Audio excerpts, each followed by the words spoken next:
¿Yo salgo bien, Pablo? Salís perfecto. No, pero me dice su conexión es inestable, boludo. Vos tranquilo que yo te escucho bien. Y te veo bien. Se ve todo tranquilo. Es más, ahora ya a mí me marca como que tenés buena conexión. No sé por qué me marcaba así. Bueno, ahí estás en vivo ya en YouTube. Así puedo leer las preguntas. Vos tranquilo que yo te escucho bien. Y te veo bien. Se ve todo tranquilo. Es más, ahora ya a mí me marca como que tenés buena conexión. Qué tarde que sale lo que te hablo. Bueno, ahí estás en vivo ya en YouTube.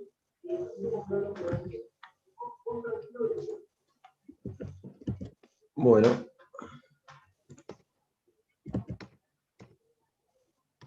Bueno, mientras tanto, vamos. Hola, buenas noches a todos. ¿Cómo están? Bueno, mi nombre es Pablo Malvacio, hablo en parte de la FEM.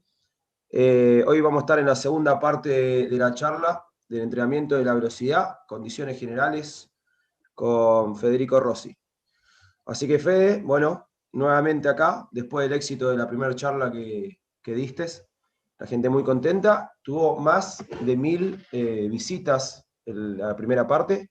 Así que hoy no esperamos cosa menos, ¿no? Esperemos. Si tenemos menos Bueno, es porque no estuvo tan bueno. tal cual. Bueno, acuérdense siempre que en el chat, ¿sí? Pueden ir haciendo sus consultas y sus preguntas. Y después Fede las va a ir viendo o al final de la charla las va a ir respondiendo una a una. Así que bueno, Fede, no intervengo más. Espera que todavía no me sale en mi, en mi En celu el no me celular. sale todavía la. Ok, ¿querés En mi salir y celu entrar estoy en en el la página celular? de A ver AFEM. si te actualiza. Y mientras tanto vamos viendo que van ya entrando personas, ¿no? Ya hay 21. Dale, esperemos un poquito.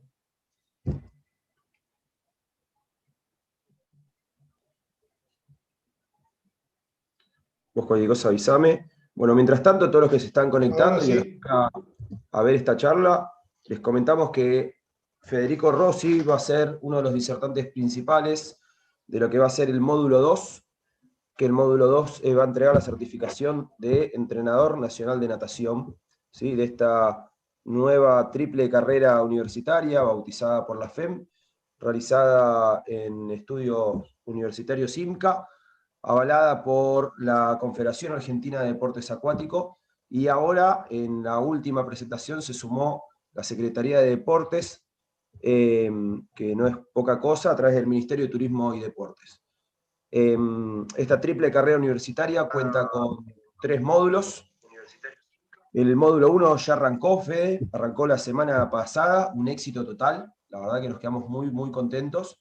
Y a las personas que hagan los 3 módulos, ¿sí? Tanto el instructor nacional de natación, el entrenador nacional de natación con vos, y con Gustavo Roldán, la parte de entrenador nacional superior de natación en alto rendimiento, ¿sí? Van a tener la diplomatura de entrenador nacional de natación en alto rendimiento, que va a ser la primera vez en Argentina que se dé este título, ¿no?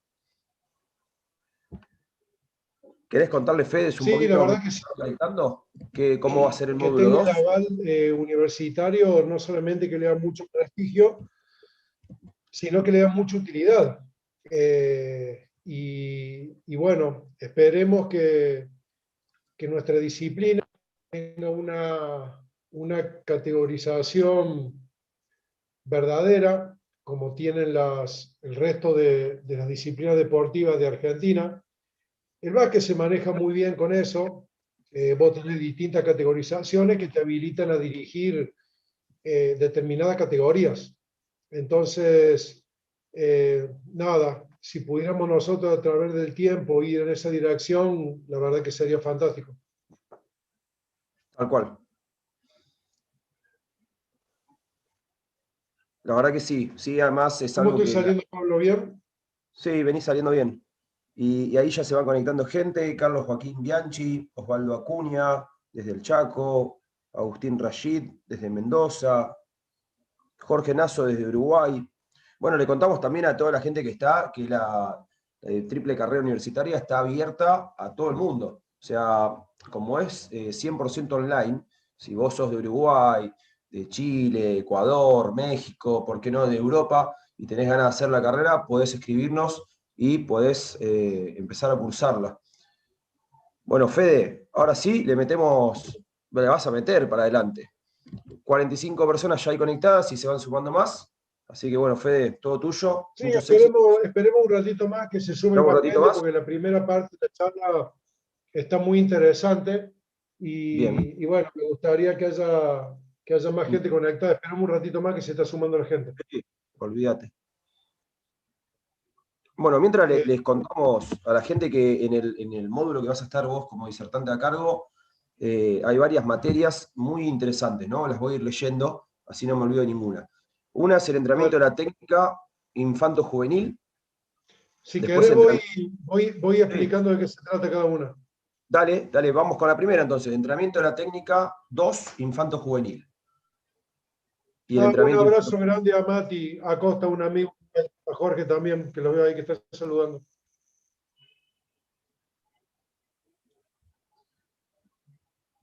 Bien. También Matías Acosta de Uruguay, ¿no? Sí, mira vos. Dos personas de Uruguay. Sí, sí, sí, un amigo uruguayo.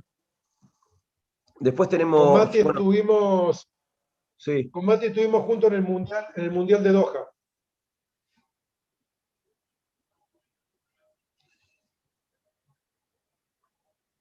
Matías, si no mal recuerdo, estuvo en los Shock también, ¿no? Representando a Uruguay, si no me equivoco. Bueno, ¿Cómo, Pablo? Disculpame.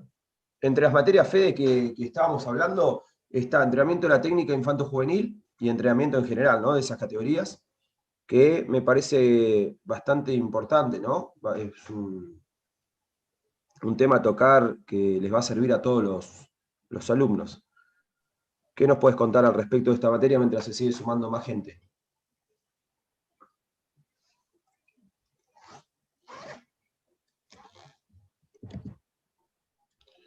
Bueno, mientras les contamos que por ahí Fede por momentos se puede llegar a desconectar, ¿no? Un poco por la señal de internet. Yo te escucho bien, ¿vos me escuchás bien a Sí, ahí mí? te escucho perfecto. Recién un cachito te habías quedado como congelado, pero te escucho bien. Ah, ok. Sí, por momentos se me va la señal. Bien. Bueno, ahora sí. Tiro todas las materias que están en el nivel 2, las terminamos y tiro la Dale, por información favor, y arrancamos. dale. Bueno, el módulo 2 que recién hacíamos referencias, Entrenador Nacional de Natación, ¿sí? Las materias que hay es entrenamiento de la técnica infanto-juvenil, entrenamiento general del infanto-juvenil de las categorías. Está la materia Fisiología 1, Psicología del Deporte, es una muy buena materia, ¿no? Que va a tener el nivel 2, una parte muy importante. La preparación Sí, física, obvio, esa parte no la doy yo, ¿no? no, no, no, no, porque en el nivel 2, además de estar vos, Fede, como disertante principal, si no me equivoco, va a estar Andrés Fuentes, creo que la parte de inglés, si no mal recuerdo, la va a dar Raúl Araya, que es inglés técnico. La verdad que eso también está muy bueno, porque nos va a abrir las puertas a muchas personas a poder leer entrenamientos de entrenadores internacionales y demás, y por ende a acceder a más información, ¿no? Después está la parte de nutrición, hidratación y educación antidopaje, también algo muy importante. Después prácticas de entrenamiento 1 y planificación de las estructuras del entrenamiento en grupo de edades. En fisiología, si no mal me equivoco, también va a estar el fisiólogo del CENAR, que es Lentini, que también está bueno porque es un disertante que no había estado nunca en las diplomaturas anteriores de la FEM. Así que bueno, Fede, ya estamos en más de 50 personas. Le damos para adelante, cuando vos quieras. Bueno, podemos empezar a grabar.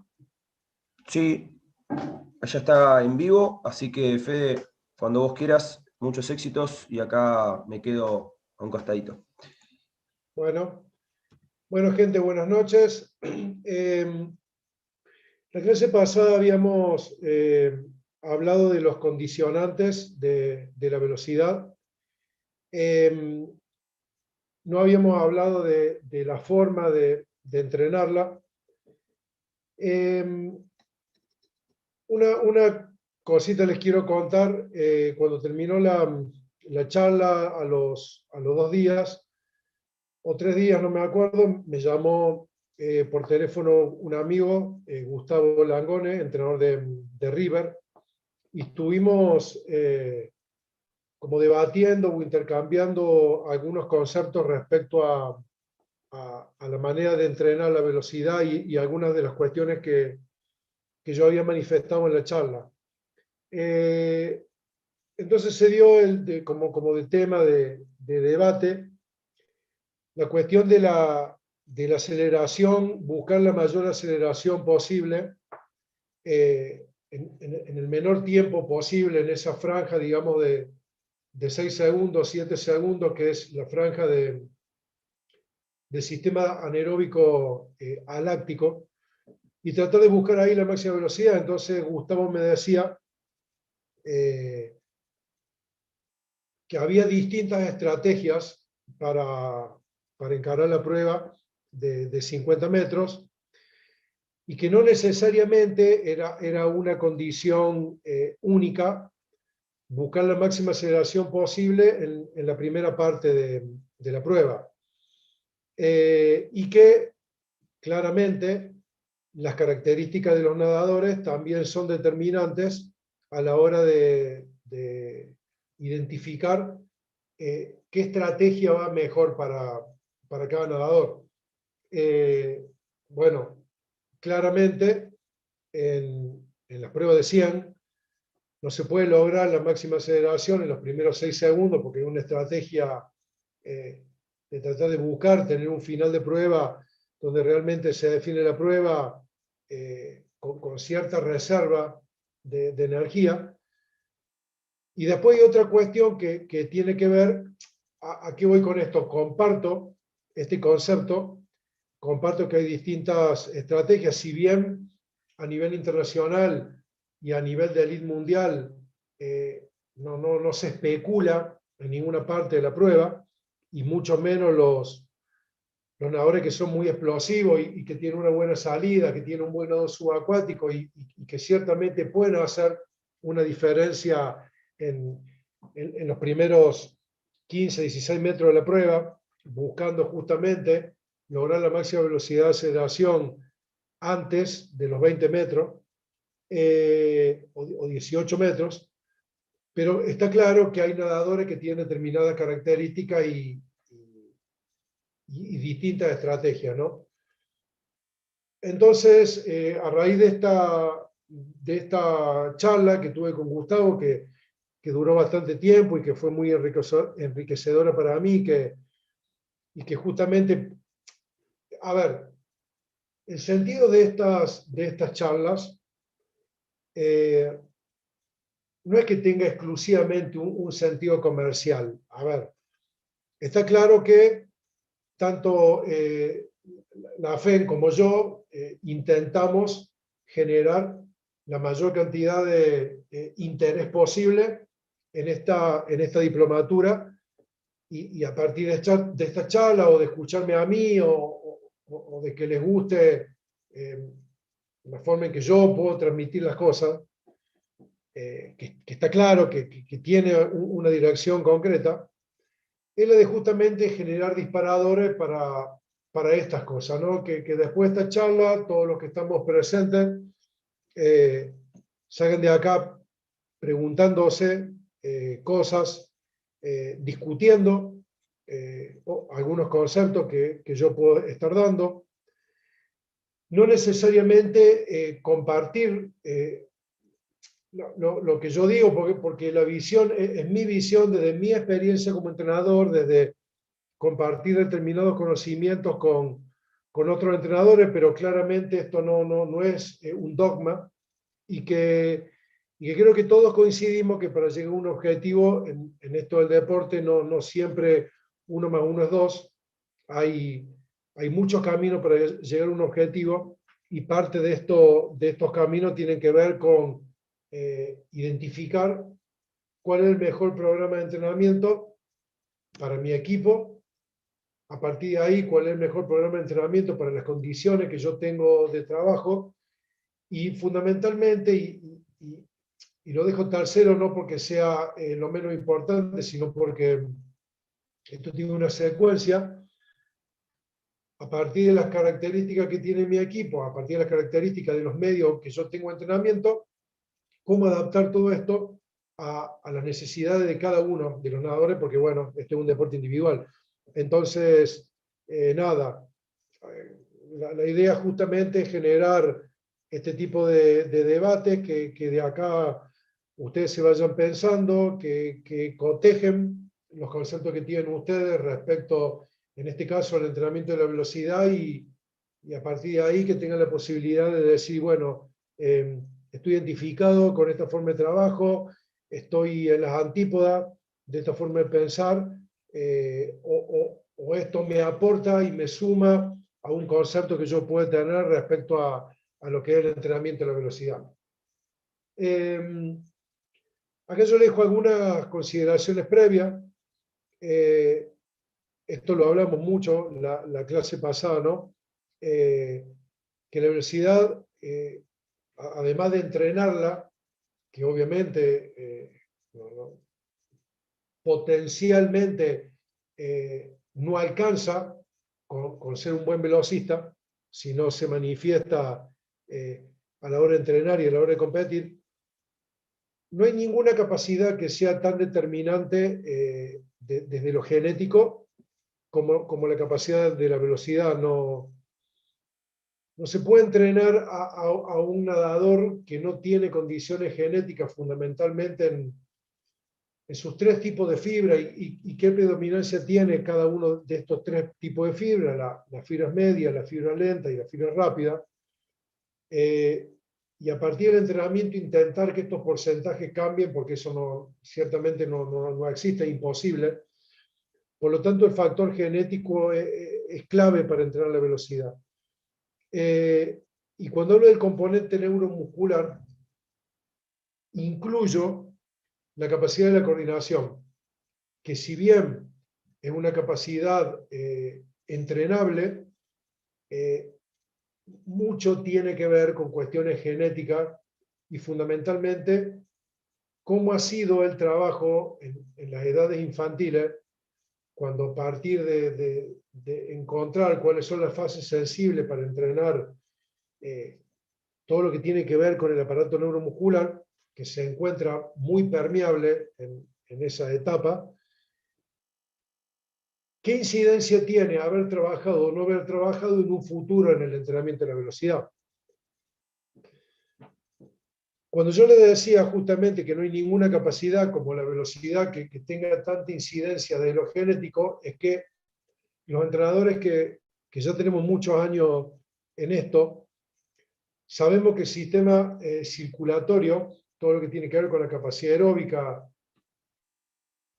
aumento de glóbulos rojos, aumento del porcentaje de hematocrito, aumento del número de mitocondria, aumento del tamaño de las mitocondrias, aumento de la densidad capilar, aumento o mejora del volumen de eyección sistólica, aumento de la capacidad pulmonar, todo lo que tiene que ver con los factores de demanda y de oferta desde lo periférico, tiene muchas más posibilidades de ser entrenado que la velocidad propiamente dicha, porque la velocidad propiamente dicha está determinada básicamente por los porcentajes de fibras musculares que tenemos en el organismo y por la producción enzimática, o sea, cuánta capacidad hay de producir ácido láctico. O sea, esos son los dos componentes, y una está ligada con la otra. Entonces, entrenar a grandes velocidades con máxima eficiencia técnica solamente es posible cuando estamos en presencia de un velocista que tiene la fibra suficiente para entrenar a la velocidad que tiene que entrenar. El impulso eléctrico llega de la manera que llega, tiene que llegar a la placa motora desde el cerebro, y a partir de ahí facilitar la condición del entrenamiento. Entonces, tanto el sistema muscular, el aumento del volumen de las fibras musculares, la resistencia de la fuerza, la resistencia aeróbica, son mucho más palpables en la mejora que en el entrenamiento de la velocidad. Entonces llegamos a la conclusión esta final que la velocidad es un don de la naturaleza que puede ser mejorada a través de los sistemas de entrenamiento.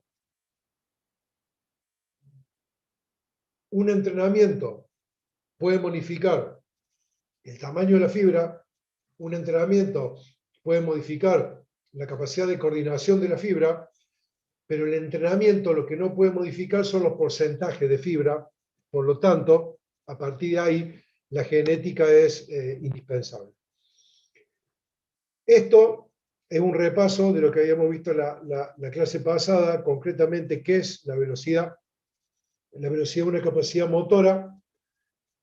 Esta capacidad se expresa en la máxima aceleración y ejecución de movimientos únicos o sucesivos, como le explicaba la otra vez, sucesivos son los ciclos de movimiento de brazo o de pierna, únicos son una vuelta, una largada, una llegada, la máxima velocidad de reacción a una señal, y esto es lo que justamente yo le decía de la charla que había tenido con Gustavo, después de la exposición pasada, que el objetivo del entrenamiento de velocidad es tratar de conseguir la mayor velocidad de aceleración en el menor tiempo posible.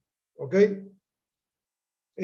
Pablo, ¿se escucha bien? Porque ahí estoy leyendo un mensaje que no se escucha. ¿Me haces saber, por favor, si sale bien? Así me quedo tranquilo.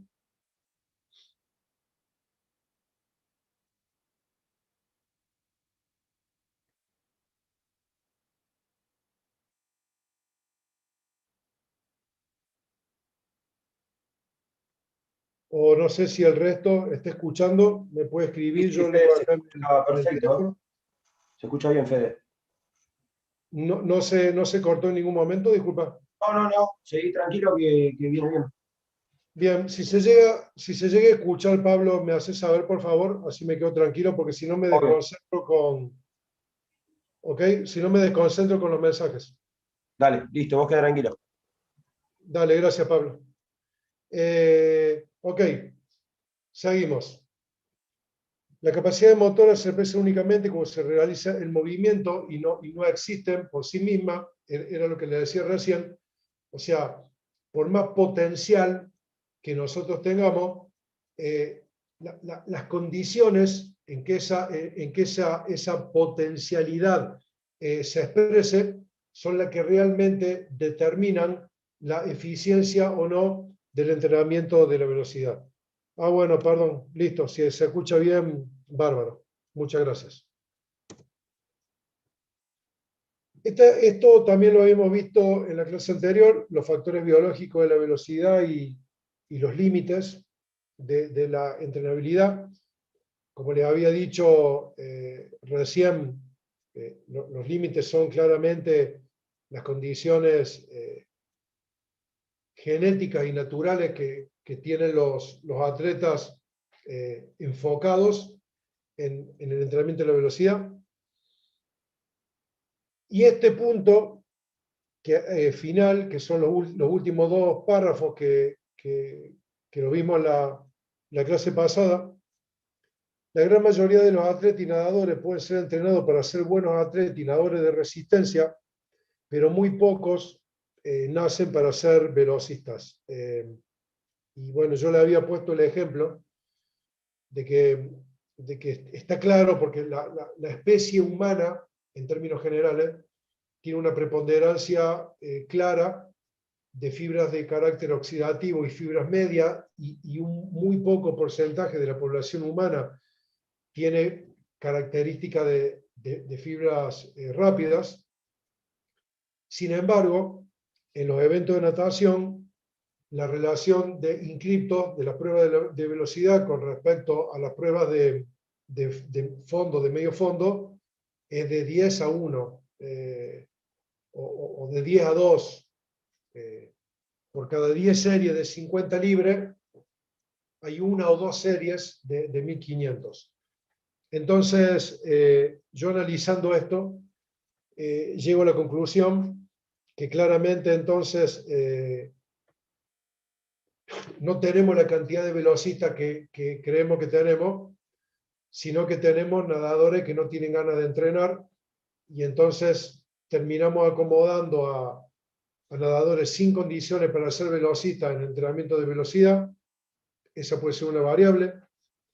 La otra variable, no tenemos el tiempo suficiente para entrenar lo que debe entrenar un fondista y la cantidad de metros, de volumen y de horas que tiene que entrenar un fondista, o porque no tenemos la piscina disponible en la cantidad de tiempo que quisiéramos tenerla, o porque las piscinas donde entrenamos tienen un carácter de explotación comercial y no deportiva, o porque nosotros tenemos muchos trabajos para poder vivir en la realidad de la natación sudamericana principalmente.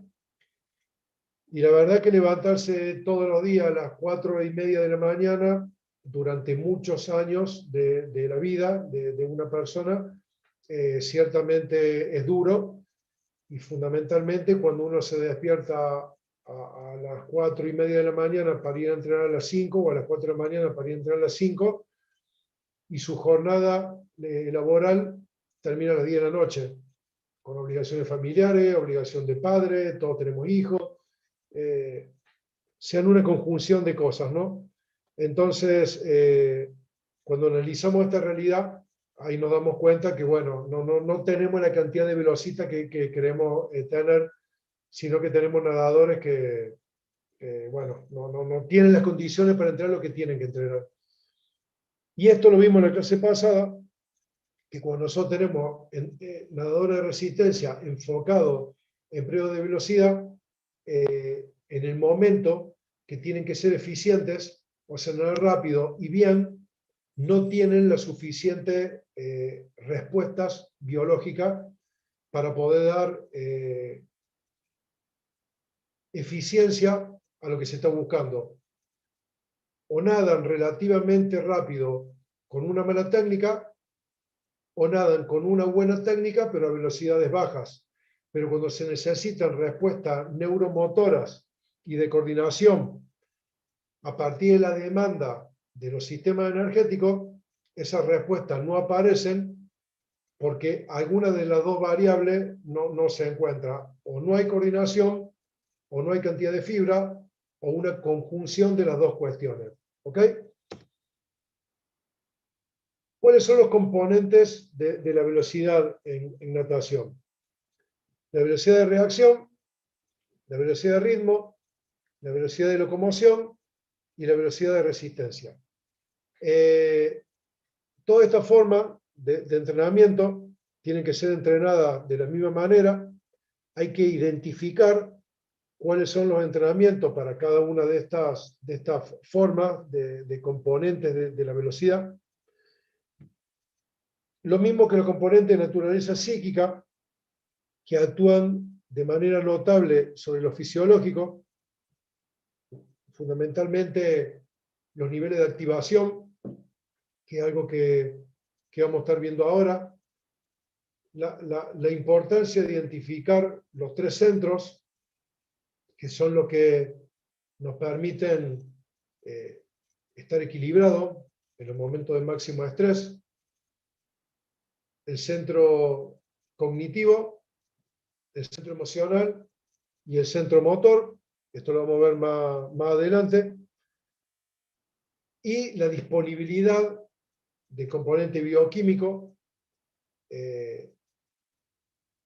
que nos permite a nosotros tener mayor disponibilidad de fosfocreatina, y a partir de ahí, en los primeros 6-7 segundos, producir ATP a una velocidad suficiente que nos permita, como les explicaba en la clase pasada, como el guepardo, lograr la máxima velocidad de aceleración en el menor tiempo posible.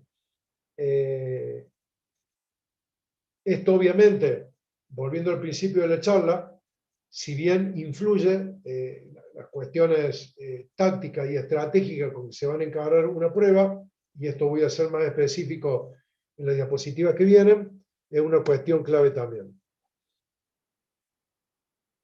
¿De qué depende esto? ¿Ok? Yo puedo hacer un análisis de una prueba de 50 metros, que lo vamos a ver acá.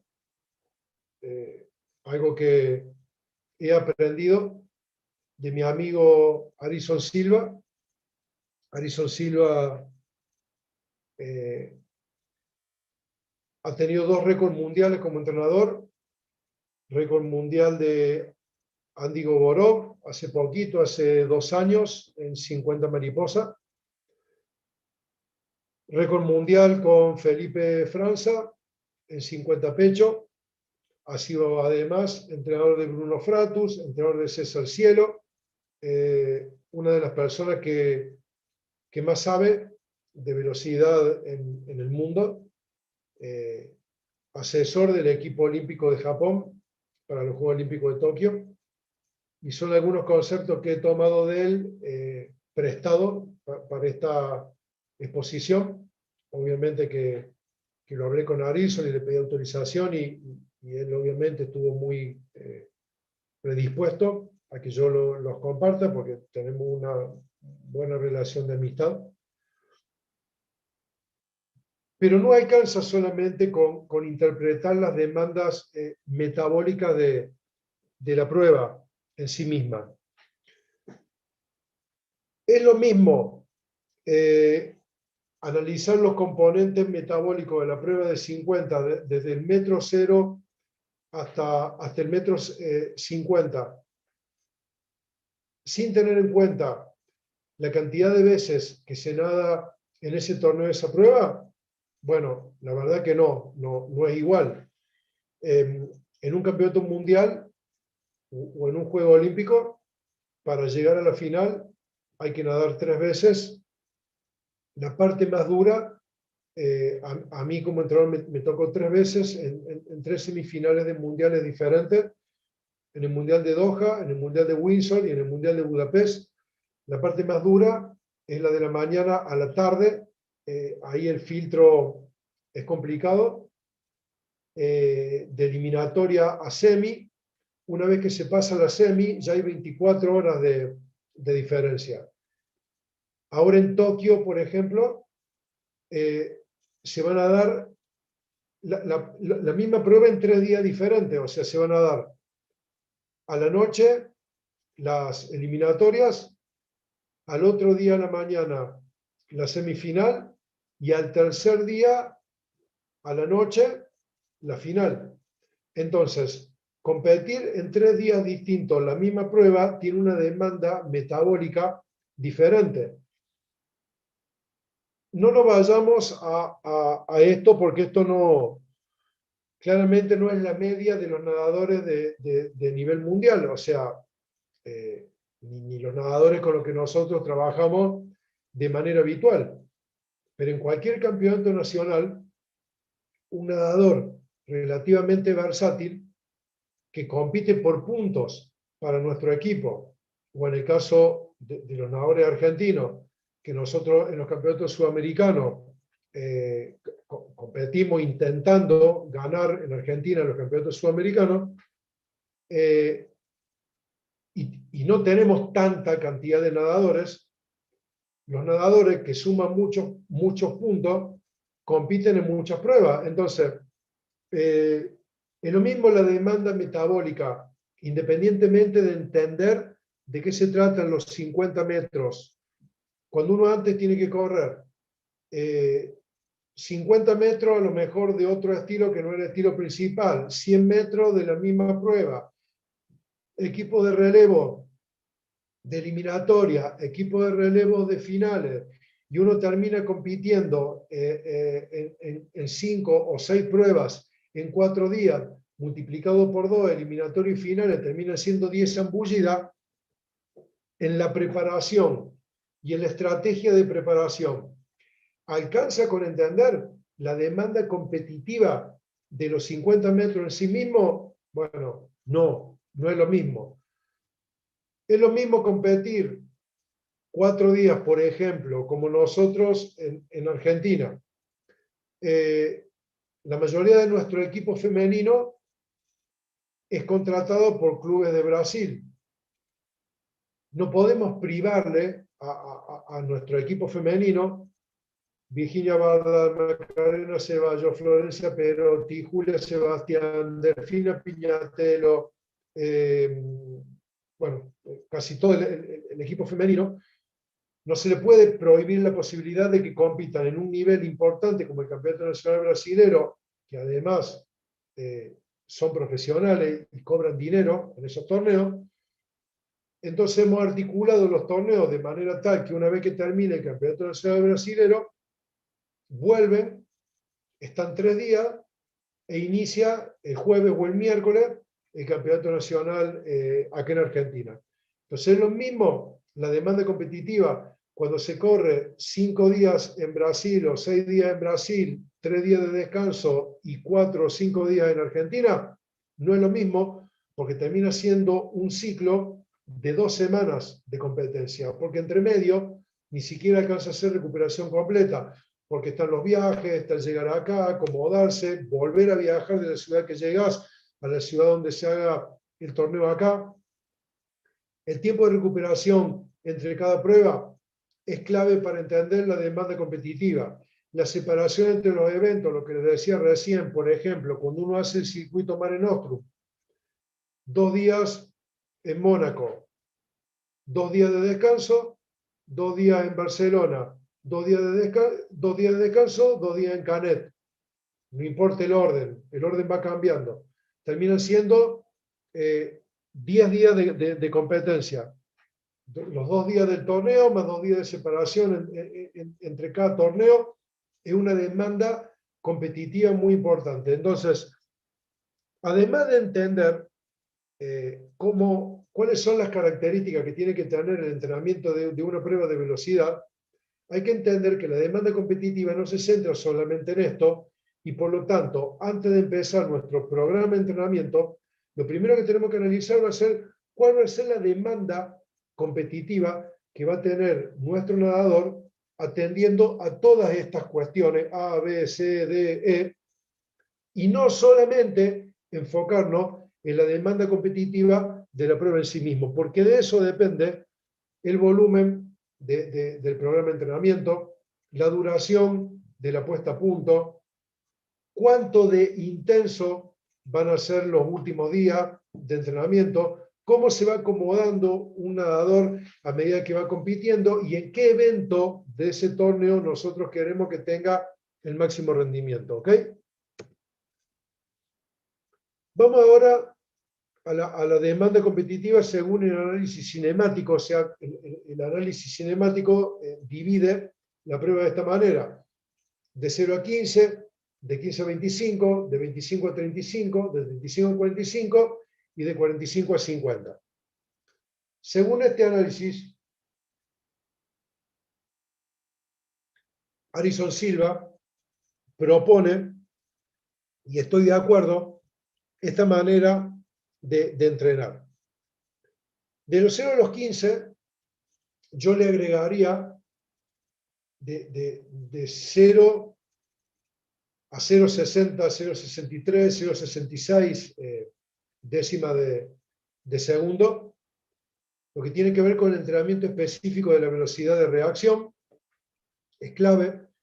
No es lo mismo reaccionar en una prueba de 50 metros a 0,63 o a 0,61, que es un tope de reacción verdaderamente importante, que reaccionar por encima de 0,70.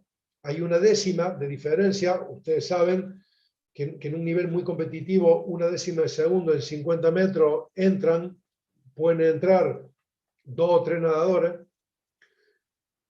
De los 0 a los 15, el nado subacuático y la primera brazada, el entrenamiento se basa en entrenamiento de gimnasio y repeticiones de sprint cortos de 4 a 8 segundos, entrenamiento de onda subacuática, los entrenamientos de los empujes, entrenamiento de sprint cortos, con todas las variables, ¿no?, que que nosotros podemos utilizar gomas, las bandas, velocidad asistida, paracaídas, pata de rana, manopla, sin nada, pero todas las variables que tengan que ver con entrenamiento muy potente, muy explosivo, y de buscar, como yo les decía recién, en esos 15 metros, la máxima velocidad de aceleración posible, o por lo menos llegar al pico de la velocidad en esos 4 o 5 o 6 segundos de prueba. De los 15 a los 25 metros, sprint, obviamente también un poco más largo y trabajo de ritmo de prueba. Cuando digo ritmo de prueba, la velocidad siempre se entrena con ritmo de prueba respecto al goal pace, ¿okay? Respecto al tiempo predictivo que yo quiero hacer. La velocidad se entrena hacia el futuro y la capacidad aeróbica o la resistencia aeróbica se entrena desde el pasado. ¿Por qué este concepto?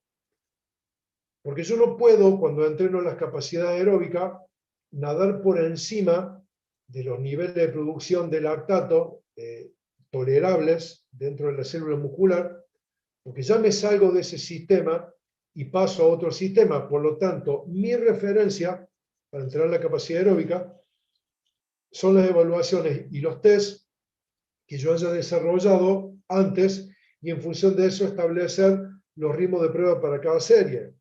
Ahora, si yo entrego la velocidad de un tiempo que hice, mis posibilidades de mejorar son muy bajas, por lo tanto debo entrenar siempre por encima del 98%, podría ser tolerable con algún mínimo índice de evolución o de retorno favorable, entrenar al 97% del tiempo predictivo, pero lo ideal es entrenar siempre del 98% para arriba del tiempo que yo quiero lograr en base a la cantidad de brazada que yo tengo que nadar, los ciclos de brazada con los que tengo que nadar y los parciales, ¿no?, en los que yo tengo que hacer la prueba para poder llegar.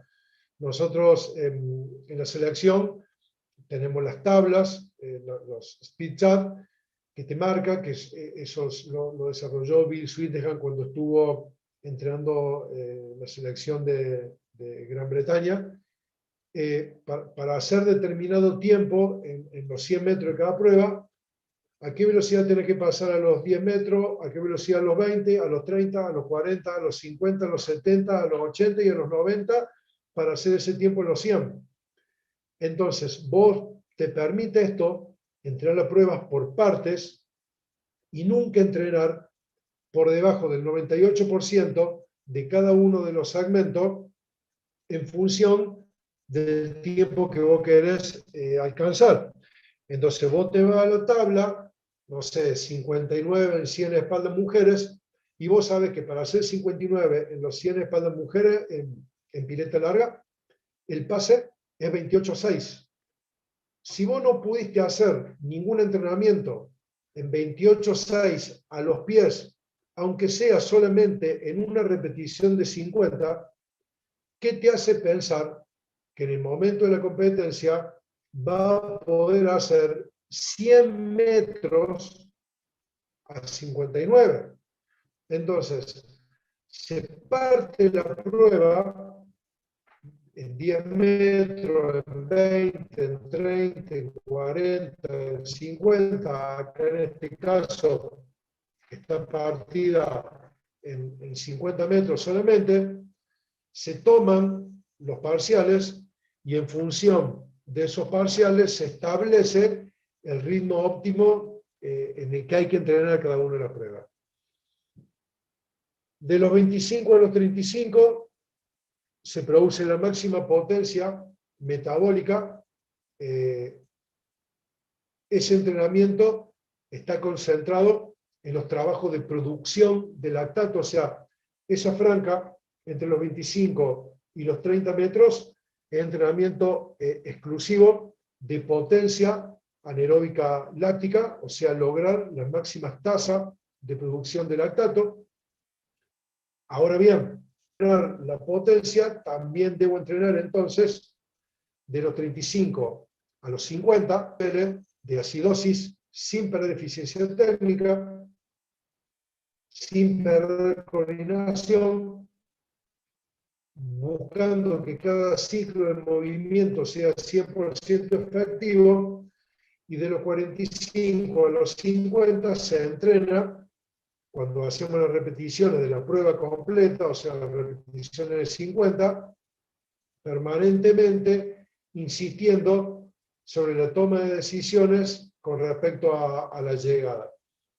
Está claro que lo ideal es nadar siempre, si todo sale perfecto, con la misma cantidad de brazadas, fundamentalmente en el estilo mariposa, porque la llegada es con las dos manos.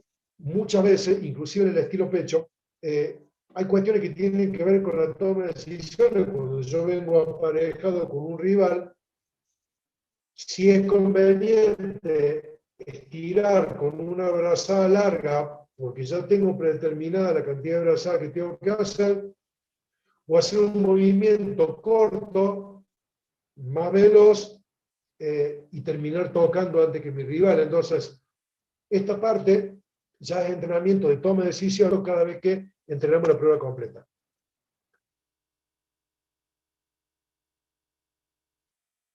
Yo le explicaba la clase pasada, según los modelos de periodización que la mayoría de nosotros hemos estudiado, macrociclo integrado,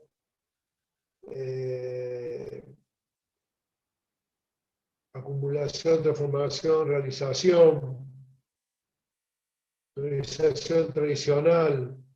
No importa el modelo de periodización, pero digamos, la periodización deportiva basa el entrenamiento de la resistencia en el desarrollo de la capacidad aeróbica. ¿Okay? Hay un periodo de desarrollo de la capacidad aeróbica y a partir de ahí, sobre esa base, se dan múltiples respuestas.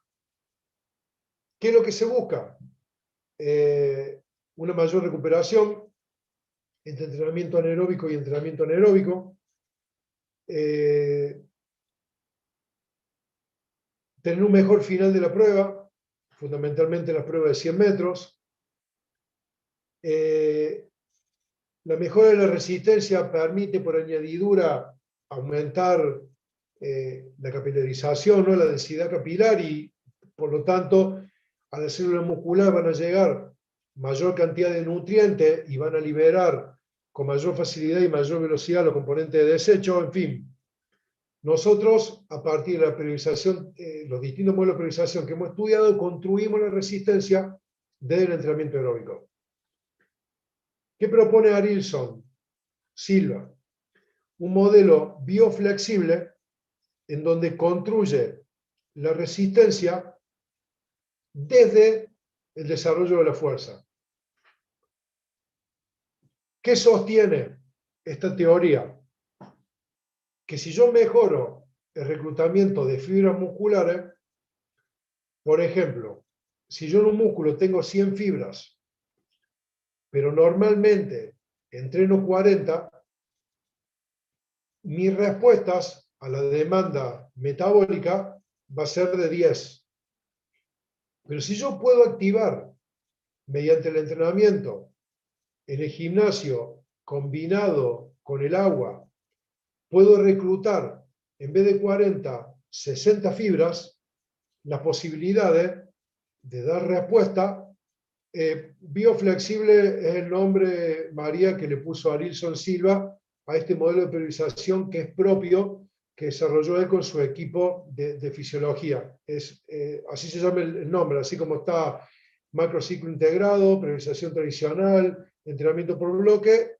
Arilson bautizó este modelo como bioflexible y te voy a explicar por qué. Entonces, él sostiene el desarrollo de la resistencia desde un mayor reclutamiento de fibras musculares y siguiendo lo que te estaba explicando recién.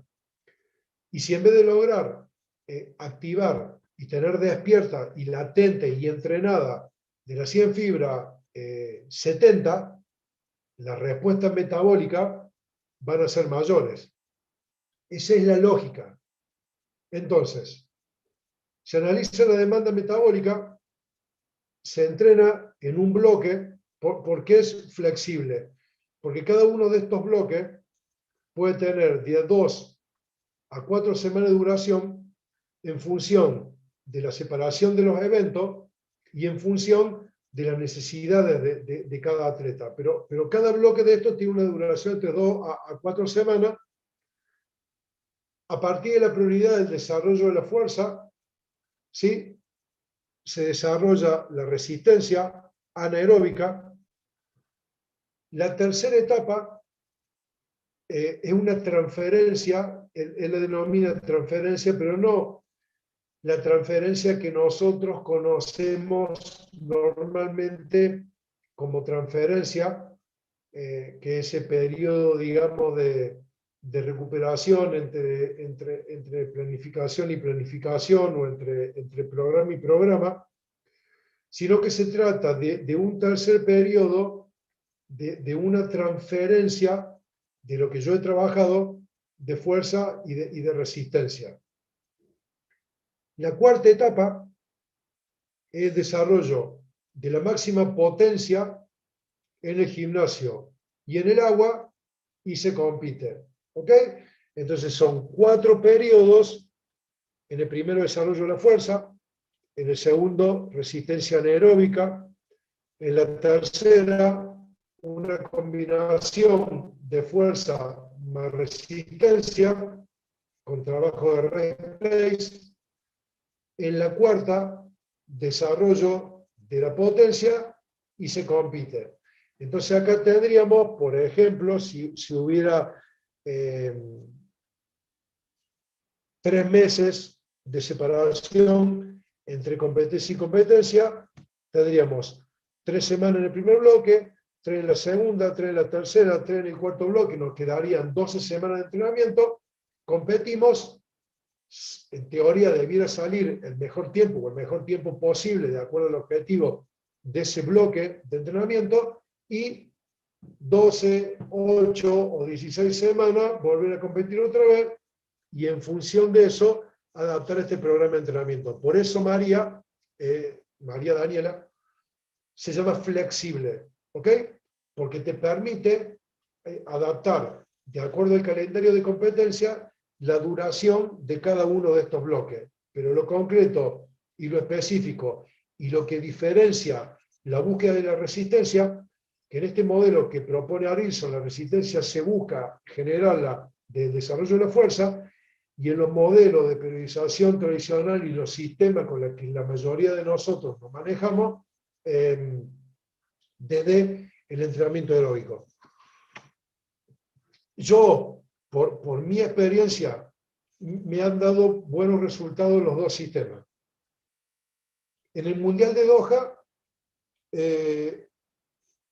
cuando André hace 2.4 en 200 espalda, que pasa semifinal, que es récord sudamericano, 2.4 en piscina 25, ¿no? Se construyó mucho de la resistencia. En el Mundial de Windsor de Canadá, 56 en 100 espalda, en pilete 25. Y en el Mundial de Budapest, 27.7 en 50 espalda, en pileta larga, se construyó con este sistema y este modelo de periodización basado en el desarrollo de la fuerza y del entrenamiento neural, trabajos con trabajos de transferencia en la piscina. ¿Cómo divide Arilson las sesiones en el agua? Sesiones técnicas, sesiones de potencia anaeróbica láctica, sprint cortos, entre 4 y 8 segundos, tolerancia, simulacro de competencia o la prueba específicamente entera, competida, y sesiones de recuperación. nada más. Y en el agua, movilidad y flexibilidad, fuerza máxima, fuerza explosiva, zona media, ejercicio preventivo y sesiones de recuperación. ¿Ok? De esta manera, da respuesta a este sistema de periodización bioflexible. En esta diplomatura vamos a ver todos los sistemas de entrenamiento para trabajar cada una de las capacidades y cada uno de estas formas diferentes de demanda metabólica y demanda competitiva que tiene la prueba. Obviamente que no son 3 meses, ¿no?, que tengo para desarrollarlo, no una charla de 1 hora y pico, como esta, pero que sirva como disparador y lo quiero compartir con ustedes.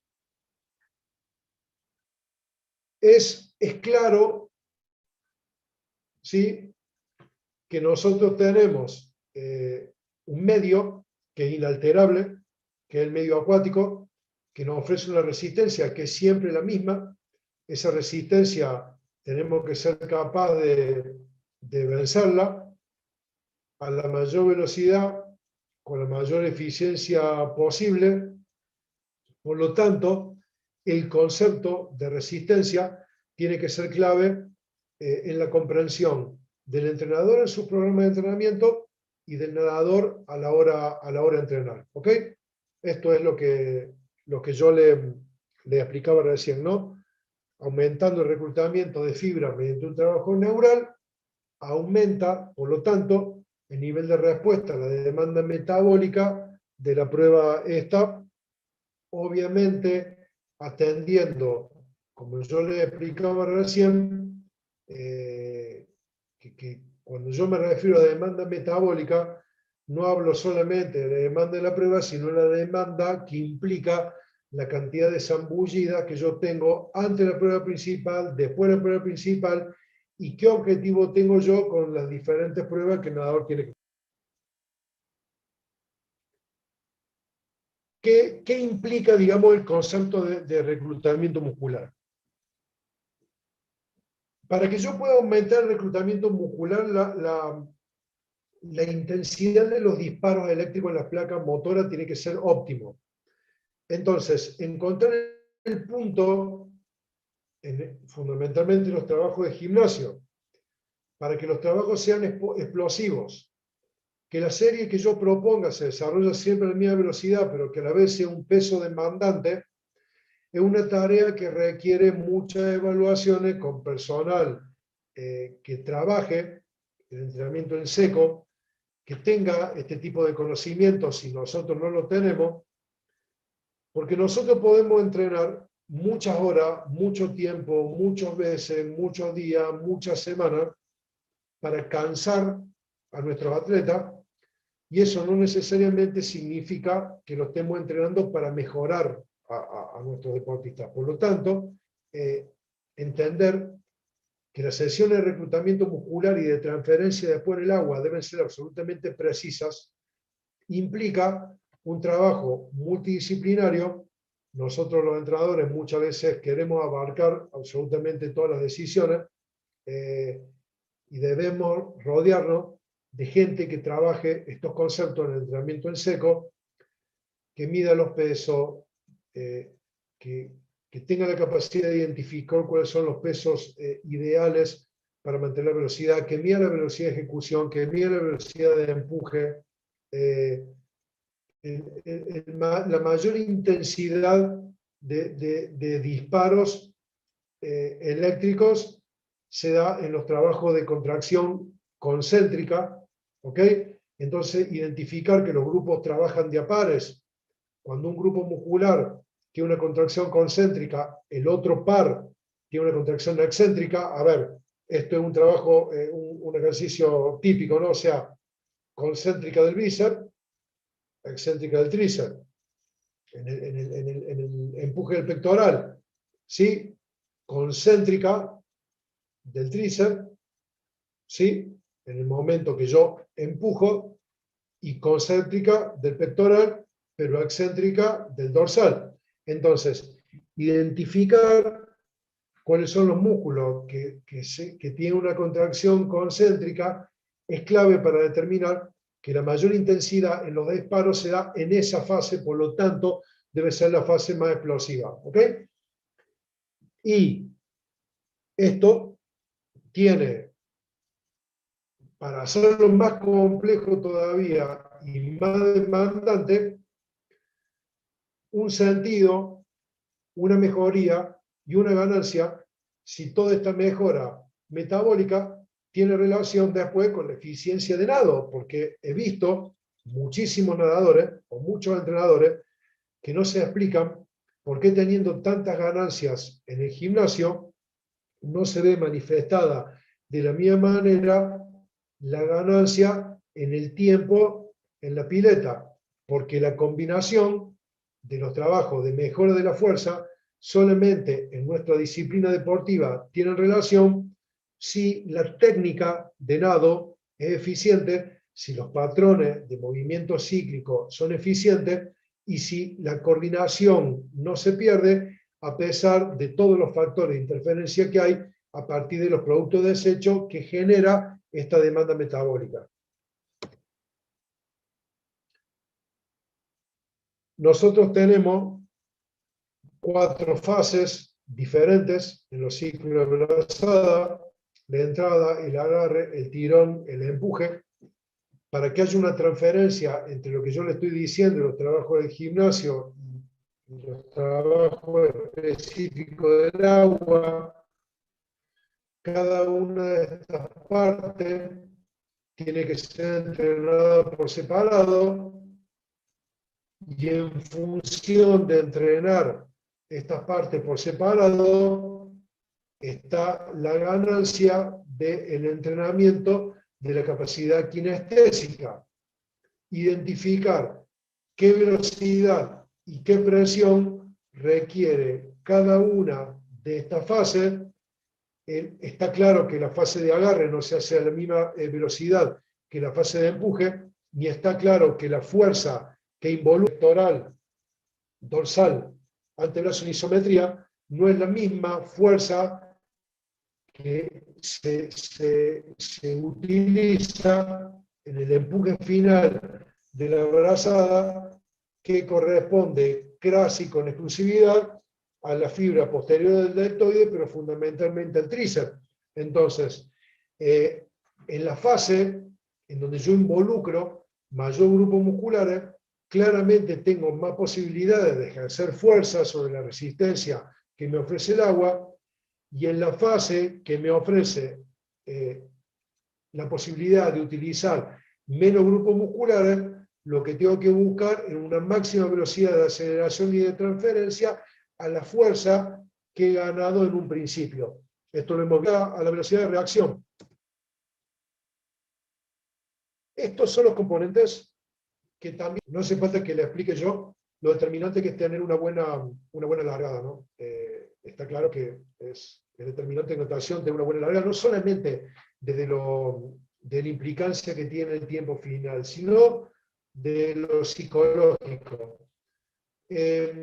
No hay plan de carrera que se pueda sostener cuando yo empiezo a competir 1 metro atrás de mis rivales, o 1,5 metros atrás de mis rivales, o 50 centímetros atrás de mis rivales. No, automáticamente, de manera natural, el cerebro, la orden primordial que le hemos estado mandando durante años y años de entrenamiento es la de ganar. Entonces, nadie compite para no ganar.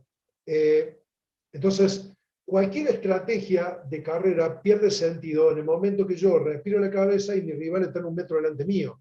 Entonces, la importancia de la largada no es solamente la velocidad de ejecución del movimiento en función del tiempo que yo quiero lograr, sino cómo yo me posiciono en una competencia, cómo yo siento el dominio de la competencia y el dominio de mis rivales cuando yo me veo en una posición adelantada con respecto a los demás, a cuando yo me veo en una posición desfavorable con respecto a los demás.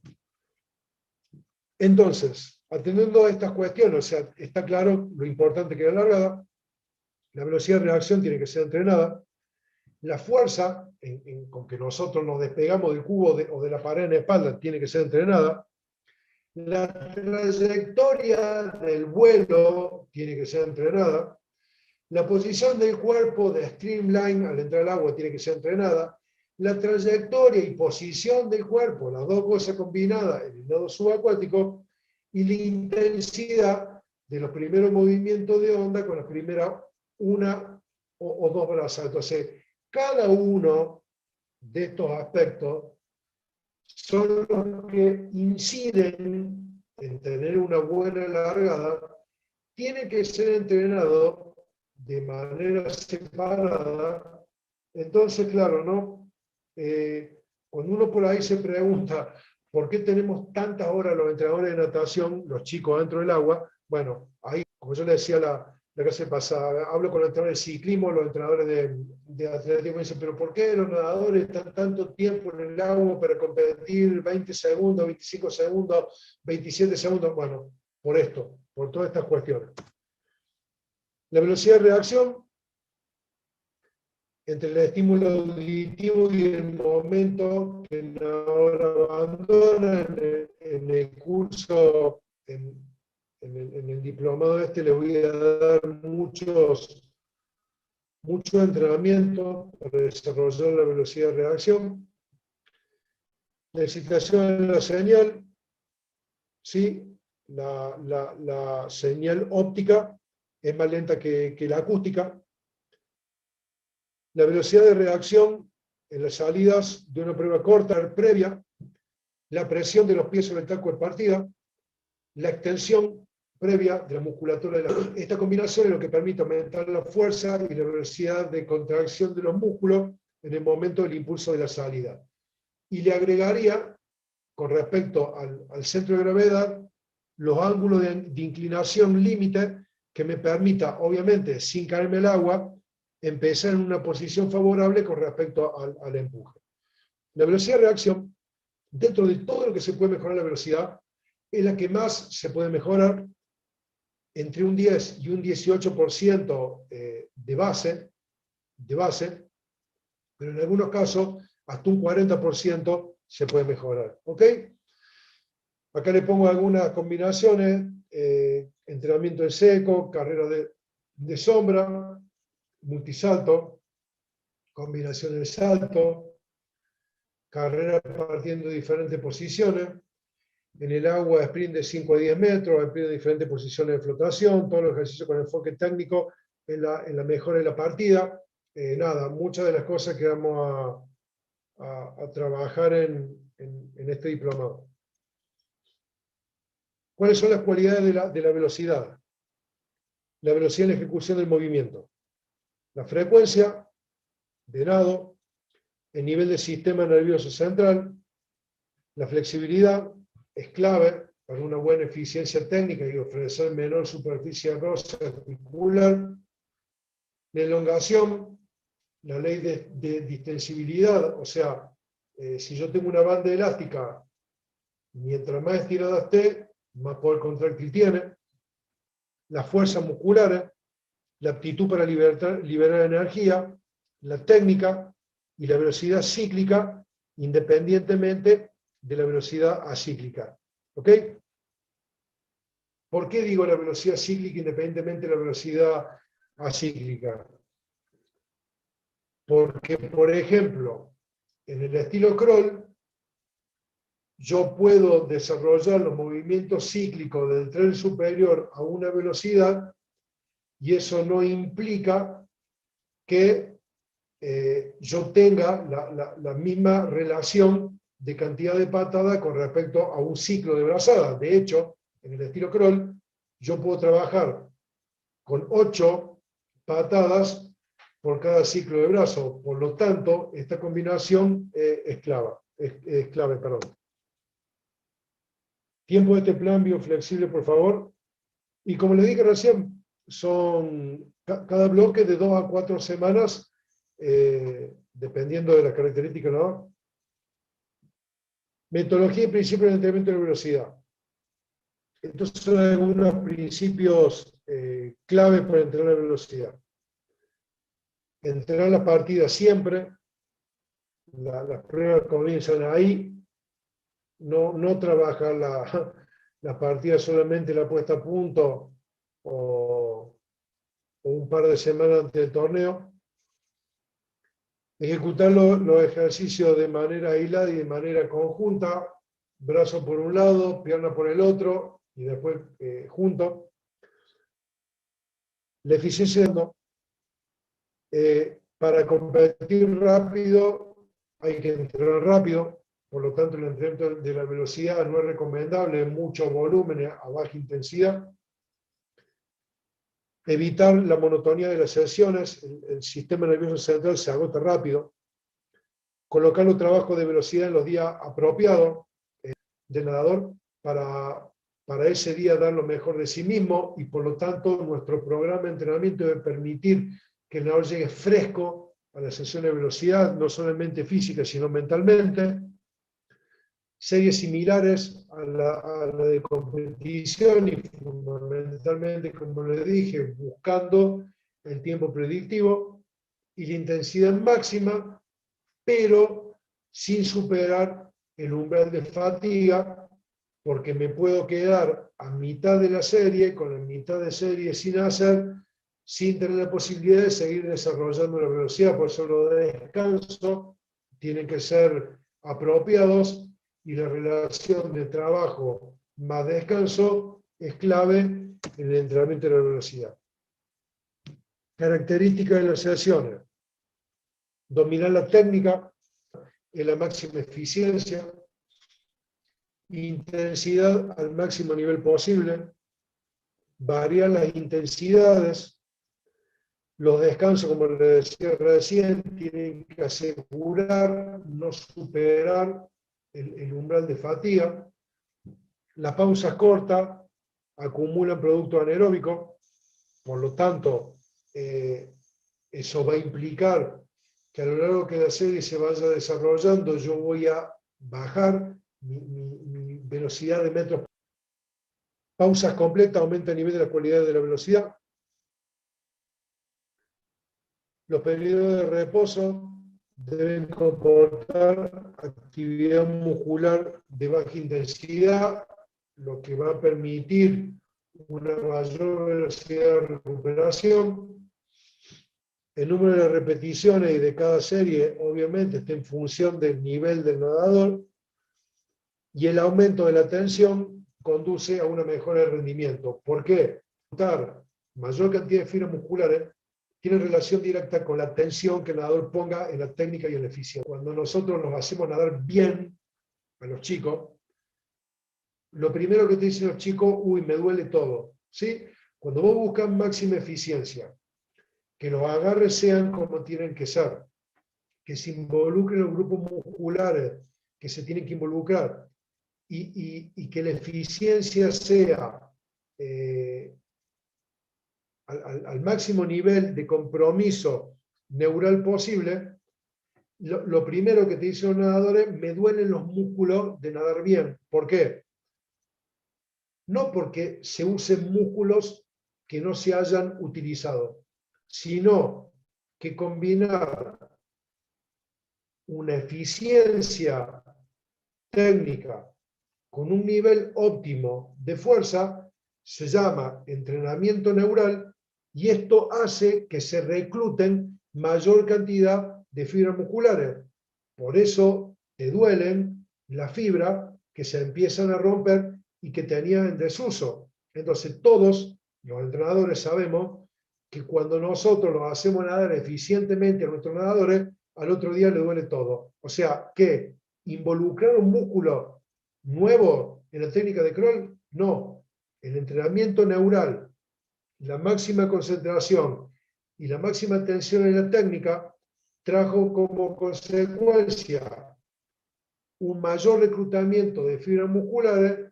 Y volviendo al ejemplo que yo le decía recién, cuando tenemos 100 fibras musculares y solamente trabajamos sobre 40, cuando aumentamos de 40 a 60, tenemos 20 fibras musculares nuevas que entran en movimiento, que se rompen, que se tienen que regenerar, y a partir de ahí ofrecemos mayores respuestas a la demanda metabólica de cada una de las pruebas. Esto es más de lo mismo, no voy a insistir con esto, es lo mismo que estamos hablando. Esto es clave, ¿no? La motivación, los índices de los niveles, digamos, de activación que se requieren para las pruebas de velocidad, el compromiso que tienen que tener los nadadores y de qué manera deben ser enfocadas desde lo mental las competencias de velocidad y los entrenamientos de velocidad. ¿Ok? Yo recién le hablaba de cuestiones que trabaja la psicología deportiva, que tiene que ver con los 3 centros que tienen que estar alineados en el momento de buscar una máxima eficiencia en los movimientos coordinativos a la máxima velocidad posible. Tenemos 3 centros, perdón. El centro intelectual tiene el centro de gravedad en el cerebro y el centro de menor velocidad de activación. Por eso, para comprender un nuevo concepto, tenemos que leer muy claramente reflejado, por ejemplo, en los ejercicios coordinativos, ¿no? El centro motor se activa a una velocidad de piernas, por ejemplo, los trabajos de escalerita, pero se producen descoordinaciones porque el centro intelectual, y a partir de una sucesión de repeticiones, el centro intelectual, como se activa a una velocidad menor que el centro motor y el centro instintivo, razona el movimiento con mayor lentitud, lo procesa y a partir de ahí recién automatiza. El centro emocional, que tiene el centro de gravedad en el plexo solar, por eso cuando nosotros nos angustiamos o tenemos algún problema, lo sentimos acá en el pecho, eso se ve reflejado, ¿no?, en los jugadores, por ejemplo, de fútbol, los nadadores, cualquiera, ¿no? Cuando un deportista tiene un buen rendimiento, hace un gol o lo que sea, movimiento y deja que las emociones entren en el plexo solar, eso el cerebro lo hace de manera natural, la gente no conoce que tiene estos centros, y justamente todo lo contrario, ante la posibilidad de un error, junto los hombros, pego el mentón al pecho, bajo la cabeza, me tomo la rodilla, me agacho y protejo mi centro emocional, porque sé que lo que voy a recibir desde afuera son señales de reprobación. Eso el cerebro lo hace de manera intuitiva y automática, justamente para mantener regulados estos centros emocionales, estos centros, digamos, los 3 centros, porque el centro emocional tiene una velocidad de activación mucho más rápido. Cuando nosotros estamos en peligro o ante una situación de estrés o en una discusión, primero activamos todo lo que tiene que ver con lo emocional y después recapacitamos si estuvimos bien, estuvimos mal, si nos equivocamos o no nos equivocamos, porque el centro emocional se activa a una velocidad mayor y a partir de esa velocidad de activación desequilibra a los otros centros, desequilibra al centro intelectual, que sabe lo que tenemos que hacer y qué lo tenemos que hacer, lo que tenemos que decir y lo que no tenemos que decir, pero como se activa a una velocidad más lenta que el centro emocional, se produce esta descompensación. Y el tercer centro, el motor, el instintivo, que se activa a una mayor velocidad que el intelectual, pero a una menor velocidad que el emocional. Entonces ahí surge la necesidad de controlar las emociones en la competencia, en los entrenamientos, justamente para mantener los 3 centros alineados y a partir de ahí tener una mejor respuesta. Cuando estos centros están desequilibrados, hay una mayor liberación con respecto a lo fisiológico de cortisol por parte del cerebro. Esto hace que el nivel de estrés aumente y tenemos consecuencias fisiológicas y consecuencias psicológicas. Con respecto a la consecuencia fisiológica, aumento de la sudoración, ritmo cardíaco acelerado, temblores, aumento de la frecuencia ventilatoria, aumento de la glucosa en la sangre, secreción de adrenalina, sequedad en la boca, bostezo. ¿Cuántas veces vemos a nadadores bostezando en precompetencia? Eso no es que estén aburridos, eso no es que tengan sueño, eso es que están con niveles de estrés muy elevados. Psicológicos, aumento de pensamiento negativo, duda en la toma de decisiones, distorsión visual, temor al fracaso, pensamiento repetitivo, desviación en el foco atencional. Estas son las consecuencias que producen estos desequilibrios en los tres centros, fundamentalmente cuando el centro emocional se ve desplazado. ¿Qué tiene que ver esto con el entrenamiento de la velocidad?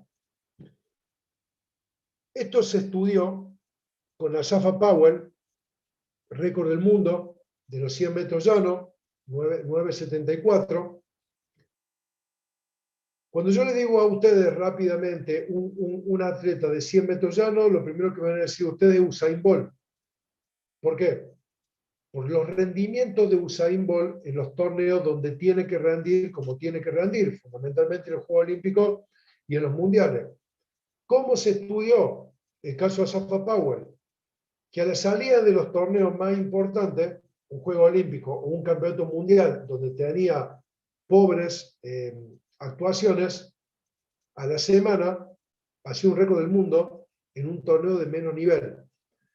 Cuando empezaron a estudiar los patrones de carrera de Asafa Powell en un Juego Olímpico o en un Mundial con respecto a lo que pasaba en los torneos de menor trascendencia, veían alteraciones en los parámetros de contracciones musculares. Este fenómeno se llama coactivación muscular, es decir, cuando el proceso de coordinación, que no es controlado por el cerebro, sino que es controlado por la columna vertebral, vuelvo acá, centro motor tiene su centro de gravedad en la médula espinal, parte inferior del tronco y totalidad de la espalda. ¿Ok? En el cerebro está el centro intelectual. El centro motor está en la columna. Vuelvo. El proceso coordinativo no es controlado por el cerebro, sino por la columna vertebral. Entonces, cuando un deportista está bajo excesiva presión, el cerebro manda señales de alerta. Esas señales de alerta confunden a la columna vertebral, que a su vez manda señales confusas a la placa motora. Estas no regulan las contracciones de manera alternada, como le expliqué recién, los músculos trabajan de a pares, sino que las contracciones se manifiestan de manera simultánea, se pierde fluidez en los movimientos y a partir de ahí se produce este fenómeno de coactivación muscular que termina, por supuesto, desembocando en una pérdida de eficiencia técnica. Fíjense entonces también esta otra variable que tiene que ver con las cuestiones psicológicas, cómo manejar los centros, para en función de eso establecer una relación favorable o desfavorable con respecto a los niveles de controles de estrés y emocionales. ¿Cuáles son los elementos que participan en el estrés? Primero, la situación. Se analiza de la misma manera la situación ante un entrenamiento que la situación ante una competencia doméstica, que ante la situación de una final de un campeonato nacional, que ante la situación de una eliminatoria de un mundial o una semifinal de un mundial. No. Se analiza, el cerebro analiza cada situación de una manera diferente. A partir de esto, hay una interpretación de esa situación. Sobre eso se manifiestan respuestas físicas si esta percepción, en vez de identificarse como un desafío, se identifica como una amenaza, aumenta los niveles de estrés con esta respuesta fisiológica que acabamos de ver. Sigo. Y el cuarto paso, cómo estas respuestas terminan afectando las conductas deportivas. Acá yo le pongo este trabajo, lo hicimos con Andrea, esto en Hungría, antes de la semifinal de los 50 espaldas, con trabajo específico para buscar el centro de equilibrio con trabajo de yoga. ¿Cómo influye esto en la técnica de nado? Influye de manera directa. Cuando queremos coordinar a alta velocidad una correcta ejecución de movimiento, buscando una economía de energía y una máxima propulsión, evidentemente no lo encontramos porque hay factores no solamente fisiológicos y del entrenamiento y de demanda metabólica, sino que tienen que ver con estos niveles óptimos de regulación.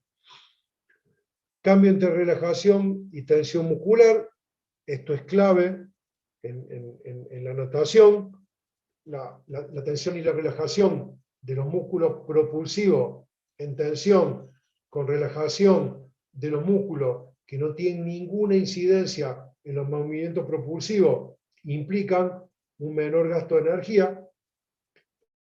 Los ejercicios de flexibilidad, como los estiramientos, son básicos en estos aspectos técnicos de tensión y relajación. Los cambios de alta velocidad de los grupos musculares, fastigan el sistema nervioso central. Por eso yo les decía recién que no tienen que ser sesiones monótonas, ni repetitivas, ni excesivamente largas, porque a partir de ahí se logra una descoordinación de movimientos. Se logra modificar la tensión muscular, revertir para rendir eficientemente, justamente con esto. Primero, Daniela, tenés que identificar cuál es tu nivel, el nivel óptimo de activación. ¿Sí? Los niveles de activación no son los mismos para todos los deportistas y no son los mismos para todas las disciplinas deportivas. Un piloto de Fórmula 1 que tiene que manejar a 320 km por hora en la primer curva, no puede tener un nivel de activación igual al de un levantador de peso de halterofilia que tiene que hacer una sola repetición.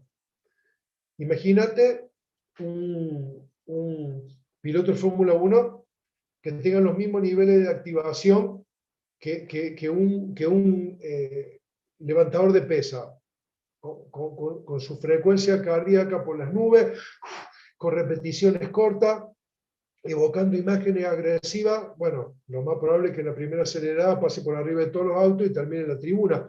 Entonces, hay niveles de activación del 1 al 10.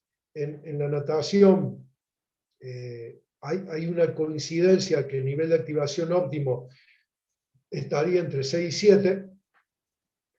Y una vez que nosotros identificamos cuál es ese 7, nosotros tenemos dos tipos de manera de elevar los niveles de activación cuando están muy bajos o bajar los niveles de activación cuando están muy altos. Por ejemplo, cuando los niveles de activación están muy bajos, tener pensamientos negativos aumentan los niveles de activación. Por ejemplo, si yo me quiero quedar a dormir, suena el despertador y yo estoy durmiendo y no tengo ganas de ir a trabajar. Si vienen y me dicen, no, bueno, pero no sabes lo bueno que es que te levantes, porque si te levantás te van a pasar tantas cosas buenas en la vida, yo me voy a quedar dormido. Ahora, si vienen y me dicen, mira, te tenés que levantar, porque si vos no vas a trabajar, hoy te quedás sin trabajo, a partir de un pensamiento negativo, yo elevo mi nivel de activación. Ahora, cuando yo estoy por competir y tengo los niveles de activación muy elevados, si me dicen, ojo, tenés cuidado, mirá que si te va mal en esta prueba, las consecuencias son esta. Lo que yo voy a hacer va a ser elevar mi nivel de activación. Entonces, a partir de pensamientos positivos y haciéndole ver a mi nadador todo lo bueno que tiene que hacer, los niveles de activación bajan. Lo mismo con la música, lo mismo con la respiración, lo mismo con la actividad física. Si yo tengo un nivel de activación muy elevado y pongo, no sé, AC/DC, y obviamente que voy a salir volando por las nubes. Ahora, si yo estoy un poco desmotivado o necesito algún tipo de impacto auditivo, y seguramente no voy a poner música clásica, pondré algún tipo de música que a mí me eleve y que levante mi nivel de activación. Es decir, hay muchas estrategias para bajar los niveles de activación o elevar los niveles de activación, justamente para esto, Daniela, para no caer en estos índices de coactivación muscular. Y por supuesto, hay entrenamiento científico, visualizaciones, sofrología, yoga, control mental, meditación, ejercicio respiratorio, técnicas específicas para regular los niveles de activación. Frecuencia de brazada, ¿sí? Encontrar la frecuencia óptima de cada nadador, cotejar la frecuencia de nuestros nadadores con lo que se necesita a nivel internacional. Si yo nado, no sé, 200 metros de espalda, pasando con 28 brazadas, volviendo con 33, los terceros 50 metros con 34 y terminando con 35. Pero resulta que las 8 finalistas del último Juego Olímpico, en vez de pasar con 28, pasan con 33. En vez de volver con 33, vuelven con 35. En los últimos 50 metros nadan con 40 brazadas. Evidentemente, mi frecuencia de brazada no tiene nada que ver con los parámetros de frecuencia que se utiliza a nivel internacional. Entonces, cotejar la frecuencia de brazada de mi nadador con lo que normalmente se necesita como contraprestación en los eventos donde yo quiero participar, es clave. Uno de los ejercicios, repetir con diferente frecuencia el mejor tiempo personal y a partir de ahí identificar cuál es la frecuencia de brazada con la que se logra la máxima eficiencia. ¿Ok? Y esto, a lo largo de la brazada, disminuye a medida que el nadador aumenta la frecuencia de brazada, por lo tanto, no es determinante nadar con la mayor frecuencia posible, sino determinar un punto exacto. Claramente, los últimos 30 metros de la prueba de 200 y los últimos 10 metros, 15 metros de la prueba de 100, donde hay una pérdida de eficiencia como consecuencia del desgaste que genera la resistencia, se recurre a una mayor cantidad de brazada para en función de eso compensar eso. Una prueba clara, vean los registros de los nadadores, 8 finalistas olímpicos de 200 pechos y 8 finalistas olímpicas de 200 pechos mujeres, se controla hasta los 150. Los últimos 50 metros, la frecuencia de brazada se dispara. Hay un control hasta el 75% de la prueba. El último 25% de la prueba ya le diría que prácticamente queda liberada en cuanto a la toma de decisiones del nadador en función de tratar de compensar la pérdida de eficiencia con una mayor cantidad de brazada. Pero claro, ¿no? Eso es permitible solamente en el último 20-25% de la prueba, nada más. El resto de la prueba se nada con máximo control. Alternativa para entrenar la velocidad: realizar aceleraciones en medio de una distancia. Eso permite entrenar los cambios de ritmo dentro de una misma prueba. Aceleraciones de 5 metros antes de la vuelta, giro, nado subacuático, máxima velocidad. Repeticiones de 25 metros, alternar nado suave con nado máxima velocidad. Eso es clave para el reclutamiento de fibras musculares. Nados progresivos, busco mayor eficiencia técnica al principio y busco mayor velocidad de aceleración al final. Sprint con máxima frecuencia de brazada, sprint con diferentes variables de brazada, entrenamiento para aumentar la frecuencia, entrenamiento para mejorar la eficiencia, después combinar algo, ambas, y buscar la máxima eficiencia en el momento de competir. Sprint con el máximo empleo de la fuerza, para caídas, goma elástica, manopla, banda, pull buoy, sprint con máxima optimización de la respiración, tratando de nadar la mayor cantidad de metros que se pueda sin respirar, eliminatoria de relevo, largar un nadador por delante, otro nadador por detrás, el de adelante va como liebre, el de atrás trata de perseguirlo, sprint con ayuda de aleta y manopla, velocidad con resistencia para caída, velocidad asistida con bandas elásticas, bueno, alternativas que tienen, la diferente forma de entrenamiento de la velocidad. Bueno, se hizo un poco largo, 1 hora y media, al final duró. A ver, es un tema, digamos, tan atractivo y tan complejo, perdón que estoy acá tratando de ver el tema del celular para poder ver las preguntas porque no las leo, perdón. Y si no, Pablo, me ayuda a vos.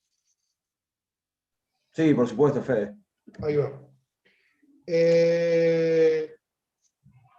Que bueno, lo que, como yo le decía al principio, ¿no? Lo que yo busco son... ¿Cómo, Pablo? Disculpa. No, que cualquier cosa, vemos preguntas, te voy pasando. ¿Me decías? Cualquier pregunta que vemos te la voy enviando, digo. Qué bueno. Dale, perfecto. Entonces les decía que bueno, dale. Nada, estas charlas, digamos, se usan como disparadores y nada, estos disparadores son los que permiten generar interés, ¿no? En estudiar, en profundizar, en capacitarse, en el sentido de esta charla. Por ahí son muchos conceptos muy rápidos, pero no se desarrollan, no es el sentido de esta charla desarrollarla, para eso están estos diplomados que duran, en este caso, duran 9 meses, para ir desarrollando cada uno de los conceptos. Así que bueno, si tienen alguna pregunta, me la pueden hacer ahora, no hay ningún problema.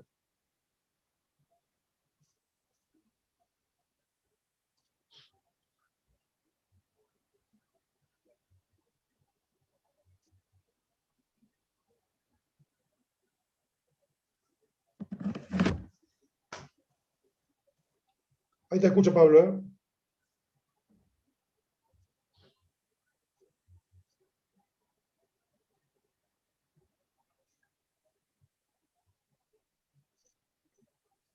Si no, no hay preguntas nuevas. Aquí en mi chat. ¿Cómo? Discúlpame. En el chat no hay preguntas nuevas. No hay ya están todas respondidas. Bien, perfecto. Bárbaro. Damos por terminada la charla. Dale, perfecto. Espero Bueno, que les haya servido. muchas gracias, Fede. La verdad, otra vez impecable. Excelente la charla, excelente la forma de explayarte, como siempre. Y bueno, les invitamos a todo el mundo a que se anoten al módulo 2 y al módulo 3. Pueden pedir más información en estudiosafem2021@gmail.com.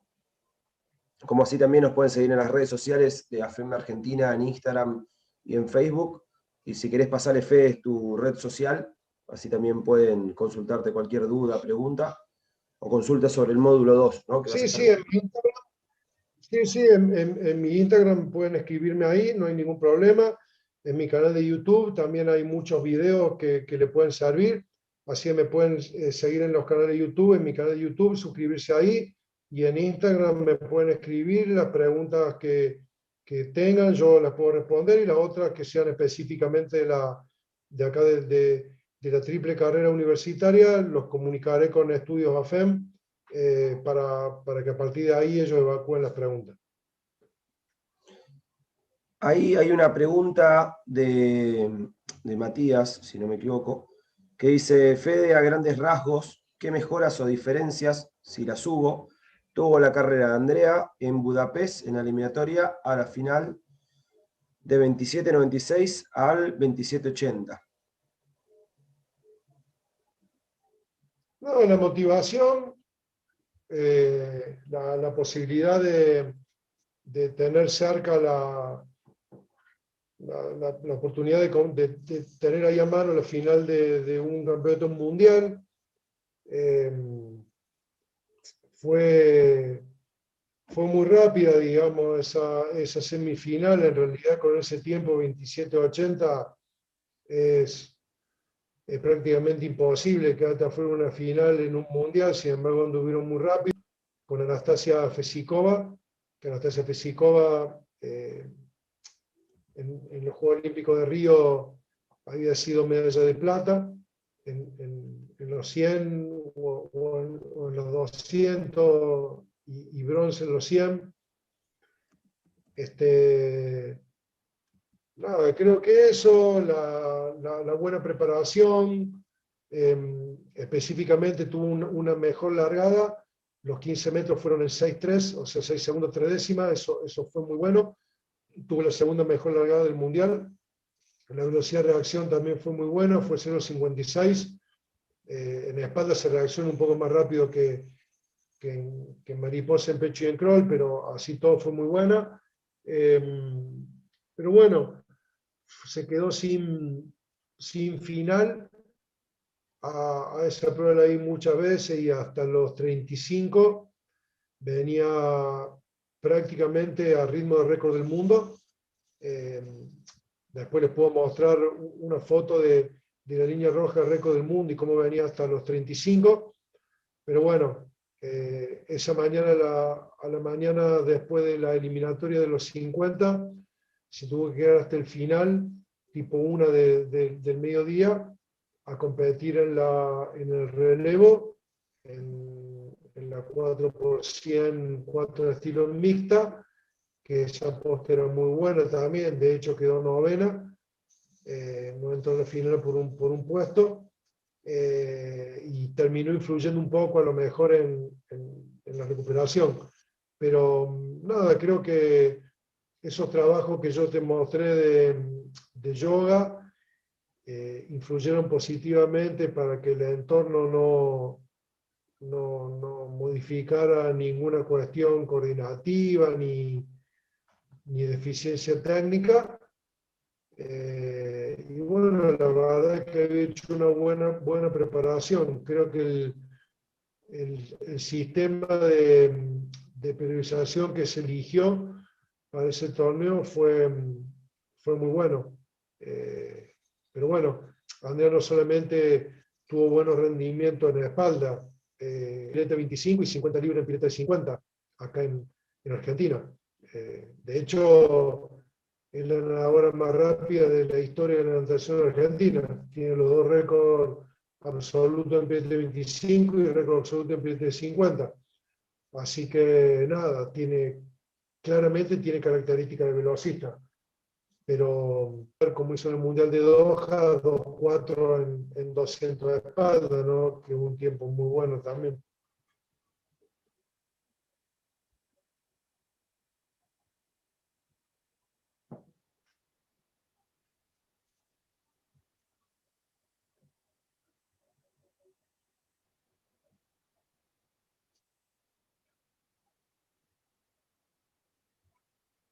Bueno, cualquier otra consulta la pueden poner en el chat, se la preguntamos a Fede, seguramente estará con problemas de conexión.